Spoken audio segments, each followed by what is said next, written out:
Hello everybody, and welcome back to Rain Check. We are, doing the arrangements, doing the things. We got sorry, that's loud in the levels. Let me get that a bit under control. There we go.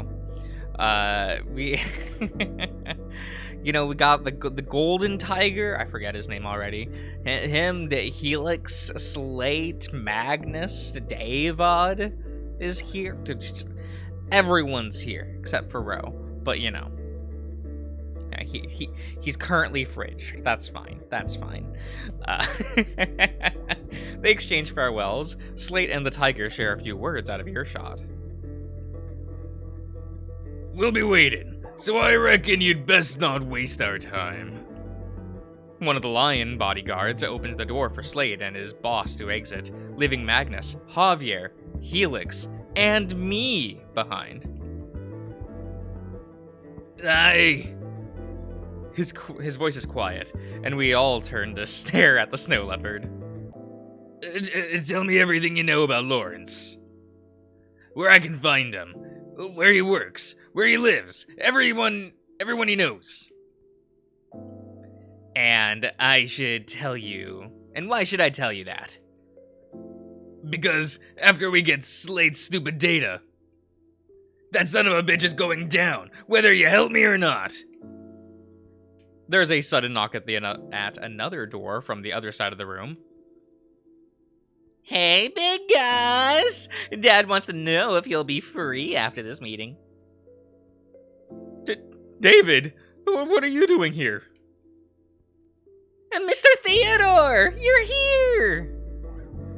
He runs towards me, but this time I'm ready for the sudden embrace from him, and I'm able to lean back just in time, avoiding his antlers.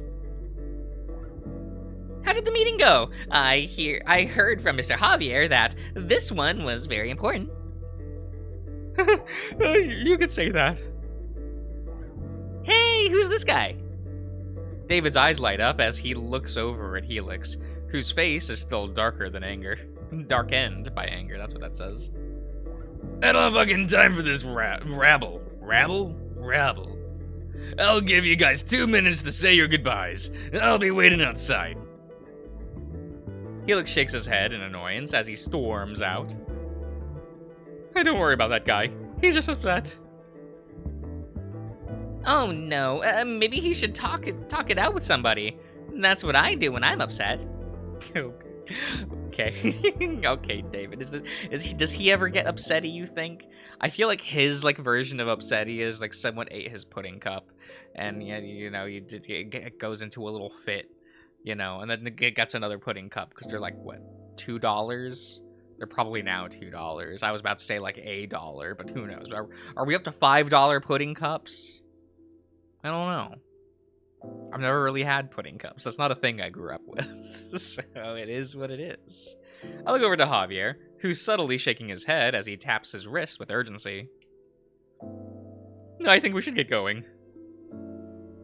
Oh, leaving so soon? That's okay. You can come back tomorrow. I won't be here tomorrow. Most likely, anyway. I look at Javier one more time for reassurance before returning my gaze to the reindeer. I think I'll be heading home soon. But we had so much fun together. Can't you stay for another day? No, I'm sorry, David. I have to go home after all this. Okay. But I'll never forget you, Mr. Gardner Theodore. Oh my god, just exchange phone numbers, email addresses. It's the 21st. You can still contact each other. You know that David would not mind getting on a plane and seeing you, Theo. Like, unless you hate him so much that you don't want to be, on friendly terms with him. I think it'd be fun to hang out with David. Personally, I think it would be fun. I'll even write an article about you. Maybe two. And I'll use the photos you took for my latest magazine. I can't help but chuckle. Javier suddenly grabs my arm and leads me toward the exit. We will keep in contact, Javier. Javier keeps walking, and for a moment it looks as if he's blushing. I look back, and waved to David and Magnus. The sure thing, David. Take care, you guys. Crazy to think I might actually miss the little guy. He's like fine. Get in. Don't try anything unless you want to get shocked. The interior is cramped. A stale smell of sweat and chemicals cling to the worn seats. The tinted windows block out most of the daylight, making it feel even more claustrophobic. We both try to slide into the back seat of the car as best we can, our wrists still bound and pressed awkwardly against our sides. He points at the collars he strapped on us just a moment ago. We got fun collars? Okay, sure. Some zappy boys. I look over to Javier, who's rolling his eyes in annoyance while already trying to tamper with his bit flipper. Helix slides into the driver's seat and adjusts a few dials on his dashboard. A faint beeping sound comes from what looks like a custom security console. His piercing, cold gaze lands on me through the rearview mirror. Where's your office? Where's the route? What's the route? That's what that says. Javier opens his mouth, only to hesitate before looking over at me. Drive to the highway and exit by the East Interstate interchange. It's by the newly developed plaza. The car jolts forward, pulling out of the parking lot and swerving onto the main road in one quick motion. The engine rattles in protest, but Helix seems unfazed. Listen up. I'll be as civil as possible about this. You tell me everything you know about Lawrence, and I'll let you two go after I get the data. Otherwise... He waves the remote in his paw, the one linked to our shock collars, taunting us. Yeah, we're not scared of your empty threats. We're not. I've seen how you are around that gator, and something tells me he wouldn't be happy if he found out the reason he couldn't get in the info was because of you. Would you shut the fuck up? The snow leopard raises his voice, his claws visibly digging into the steering wheel. A low growl rumbles from him, like he's barely holding back his anger. Just tell me about that fucking wolf. And are you trying to protect him or some shit? I mean, not really. He's kind of an ass, but his portraits are funny though. The wolf you're trying to look for has his personal data privatized in our database. And I don't know much about him besides the fact that he's well endowed. Helix and I both raise an eyebrow at Javier's last remark, which causes him to glare at us in disgust. It means he's rich. Don't think I meant anything else. I've never seen the man's penis, and I never wish to. Right, but about this data, why would it be privatized? Unless he has something to hide. No, employees at ARC can opt to have their personal information privatized in the database for legal reasons within the company. That doesn't mean it's not there, but... Great! I don't give a fuck. Can you find it or not? It's privatized, right? Just decode the hash value with a standard 512-bit cipher to reverse that the salt. What? Or do you even know what I'm saying? My eyes widen in surprise. I did not expect Helix to understand any of this. The mention of those technical terms from him feel bizarre. Maybe something like that would fly in Blackout, but we at ARC use a more sophisticated encryption scheme. Is that what that says? Okay. What you're mentioning has been outdated for a decade now. It's all about integrating two-way noise quantum steganography now. Yeah, and that gets cracked right away with a 4-pass decoupler. You don't think I know? You're smart. I'll give you credit for that. But your workplace doesn't have access to the latest tech from the black market. Javier remains silent, simmering in defeat, his face visibly annoyed that he doesn't have a comeback. Well, now that I know that, you better get a lookup on Lawrence while we get the data. Fine. I don't know what's crazier, the fact that Helix is smart, or that he actually one-upped Javier. And you, Tiger. My eyes dart to the front, where our gazes meet in the rearview mirror. Inky's stare is deadly and unblinking. The engine rumbles beneath us, and for a moment it feels like the entire car vibrates with tension. Yes? Never mind. What? He keeps driving, leaving me to wonder what the hell he was thinking. Well, it doesn't matter now. Once Javier gives the data over, along with the Lawrence stuff, it'll all be over. It's all over. I shake my head at how easy I'm dismissing the danger. I wish it was over, but there's still Ro. Maybe I should visit him one more time before I leave tomorrow. Maybe I could write him something. The thoughts cloud my mind like the darkening skies on the horizon. I try to focus on the scenery passing by, but everything is a gray blur. Now that it's quiet, I notice how reinforced this car is. Tinted windows and steel bars along the doors make it a fortress on wheels. The overhead lights has been ripped out, leaving the back seat in near darkness. I'm not sure how long we've been driving. The endless stretch of road and the weight of my thoughts blur everything together. I glance at Javier, who still looks pissed after arguing with Helix. Hey, Javier. I try to whisper as quietly we got there as possible. The fox looks over and cocks a brow at me. It's about Ro. I was wondering if you wanted to join me after all of this to check up on him. His expression changes in a split second. There is a flicker of unease in his eyes. Sure. What's the matter? Nothing. You tell him, Javier. You tell Theo that is like a dog. Is that the? Was he a Wolfer? Wolfer. He's missing. He's missing here, right? Yeah. I've never seen Javier look this nervous before, not even while being held captive. It's nothing, really. It's just... Ro may have disappeared from the hospital.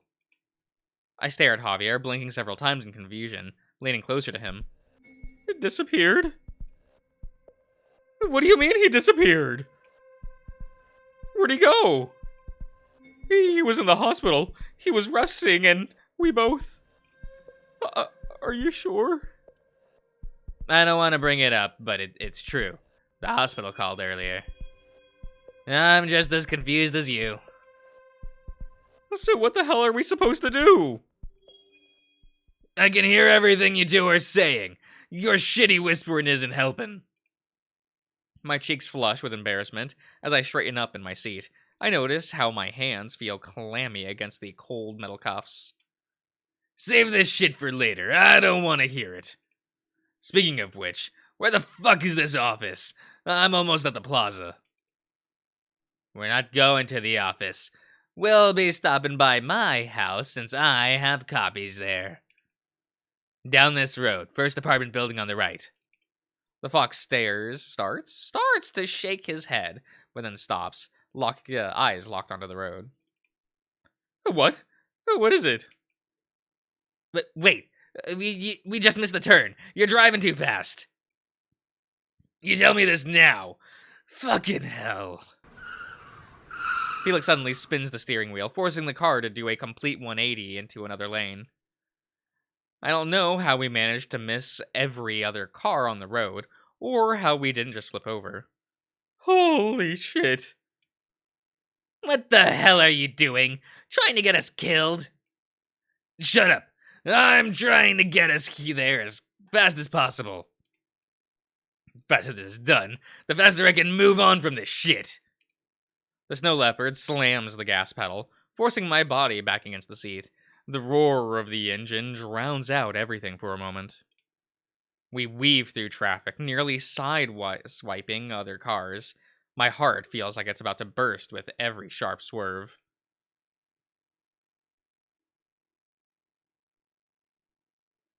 In under a minute, we screech to a halt in front of Javier's apartment complex. But there's something eerily wrong with the scene. There's a crowd of onlookers staring at the building. Oh, the place. Okay. We get out of the car and follow their gaze, and notice that it's a small gray trail of smoke, flowing out of one of the windows ahead. Hey, look! I wonder what they're doing. What they're looking. Smoke? It looks like it's coming from. Javier's face twists from curiosity to dread as he continues looking forward. It looks like it's coming from my floor. Huh? What? Let me check the side of the building to be sure. Javier starts running ahead, bolting forward as fast as his bound wrists allowed. Helix is already sprinting ahead of us, his tail whipping behind him. Suddenly, the fox stops, staring wide-eyed at the building as he gets closer. No. It's my suite. My unit, not suite. Okay, I just assumed, shut up. The side door. Go. We need to get my drives. A strong headwind blows smoke into our faces. The smell is bitter and acrid, stinging my eyes and making it hard to breathe. I like that he's more, upset about, the hard drives, I'm assuming, and not his airplane collection. Imagine if he was more upset about that, going no, my airplanes! Just couldn't take this man seriously after that. What does that smell? Where the fuck is the side entrance? It's just around this corner. We need to get to room 408. Well, hurry up. I don't have all day. We run up the stairs as fast as we can, the alarm blaring loudly and lights flashing. The smoke grows heavier and more suffocating with every step. My lungs burn, and each breath comes out ragged. Eventually, we reach the 4th floor. With Helix in the lead, I can hear a crackling from somewhere nearby. Oh, look, it's like an orange. There. The fox points to his doorway at the end of the hall. Thick black smoke pours from the edges, making it almost impossible to see the handle. Get these restraints off of us, you idiot! Without another word, Helix runs over and detaches them with a swift swipe of his paw. Fucking hell. Why is your place on fire? I don't know. But we need to get those SSDs from my room. Then stop talking and move. We hurry to the door, Javier fumbling with his keys, cursing under his breath. Hey, what's the holdup? I don't know. The pins are jammed. The key isn't working. I'll need to pick this. We don't have time for that. Helix pulls out his gun and fires several rounds into the lock. Sparks fly and the door shudders from impact. The door rattles, then swings open, revealing a smoke-choked interior. The heat waves over me in a suffocating wave. There, now get the data. I'll go inside and get it. No, I have to. You don't know what to get. I'll do it. It will only take a moment. Javier steps into the swirling smoke, disappearing almost instantly. What are we supposed to do then? We're just standing here with Helix? We're gonna just strike up a conversation hey, how many times have you been in a burning building, right? How was you? From the corner of my eye, I spot a gray figure dashing toward the fire escape across the hall. Oh, wait, is that Lawrence? The black jacket and those glasses. It's definitely him. What? Why would he be here unless... Oh my god. He started the fire! Gone. Without another word, Helix runs down the hall after Lawrence. Wait! Shit. I shouldn't have said anything. Now Helix is gone. Now I'm alone in the hallway, the smoke burning my eyes and throat.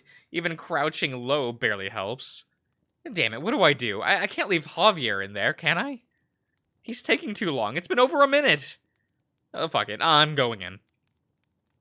I hold my breath and rush into the apartment, using my sleeves to block the worst of this toxic smell. It does little to protect me.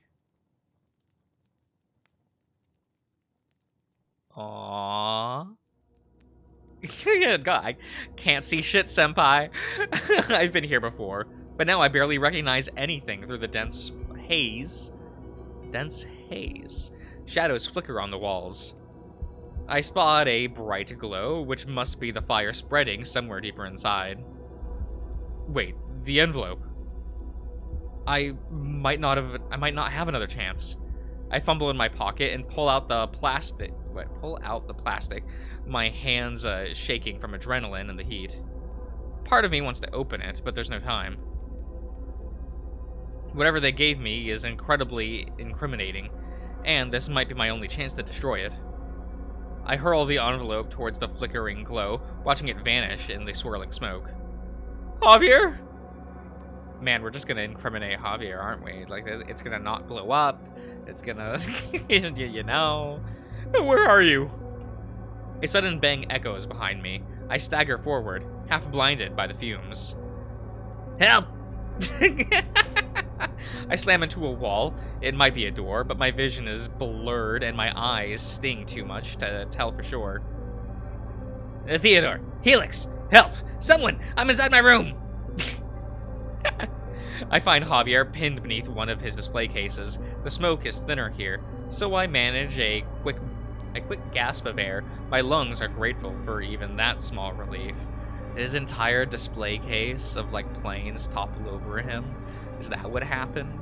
Is this man pinned down by his own obsession? Help! I'm stuck! Okay. I kneel down, summoning all my strength to lift the object off of him. My muscles ache, and my head feels light from the lack of oxygen. Oh, I can move! He scrambles to his feet, coughing and scooping up several hard drives scattered across the floor. Javier, we don't have time! We need to go! But the data... The data doesn't mean anything if we get roasted alive! Javier shoves a few more drives into his jacket. Hold your breath. We're just gonna carry him out? We're just gonna toss him? I swing open the door, only to be greeted by a blast of thick, pitch-black smoke. Okay. It pours out and hits me in the face, stinging my eyes until they water uncontrollably. Shit, I know I took a few turns to get here, but how am I supposed to get out when I can't see? Javier suddenly grabs my paw and pulls me forward, guiding me into the churning haze. Thank God he knows his way around this place. I can't even see my own body when I look down. Despite the suffocating darkness, there's a glow flickering across the room, growing brighter by the second. It's the fire, but somehow it looks almost unreal in the murk. Crap, Javier, you need to move faster. We start turning around corners, or at least I think we are. But then, I feel us turning again, and then again. God, I hope we're not going in circles. After a few more seconds in the inferno, I feel the texture of the ground change slightly.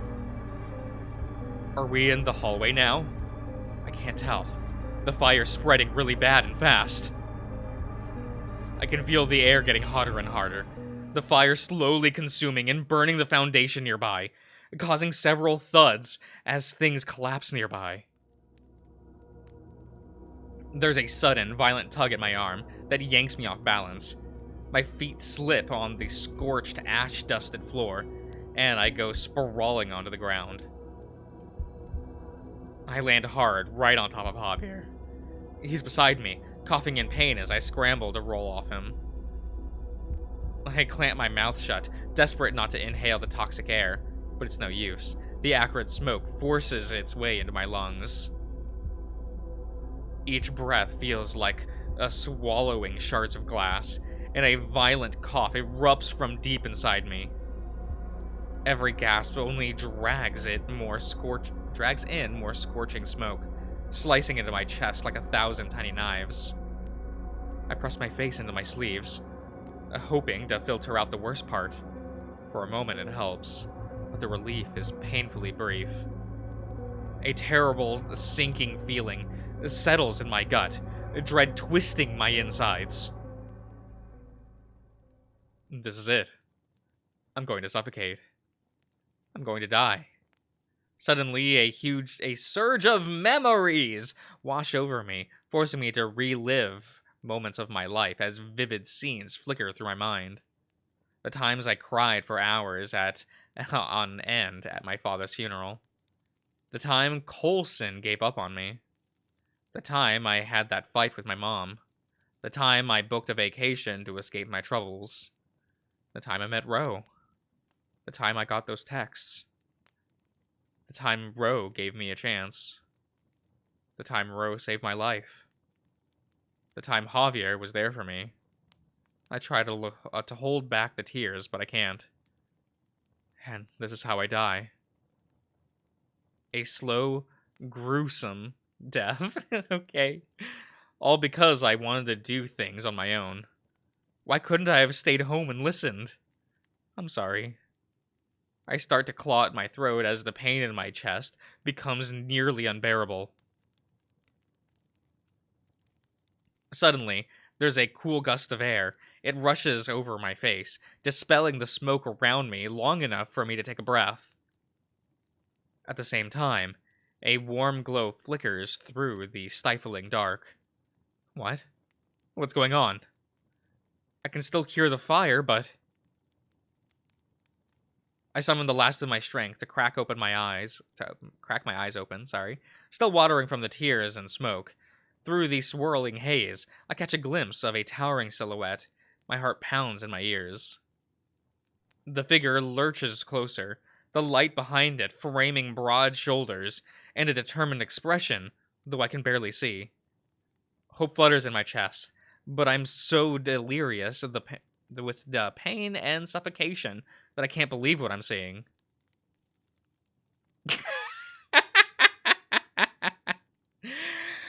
He do be one big boy. He'd really do be. Ro? There's no way. I must be hallucinating. His voice booms through the chaos. Javier! My vision blurs again, the smoke burning my eyes until I slam them shut. All at once, my body becomes weightless as I'm suddenly hoisted in the air. A dizzy, nauseating lightness overtakes me. Am I floating or losing consciousness? I can't tell. My heart slams against my chest, and everything tilts. Okay, guys, this video's running a bit long, so we're going to end the part here. So I hope you've all enjoyed, and I'll see you guys around.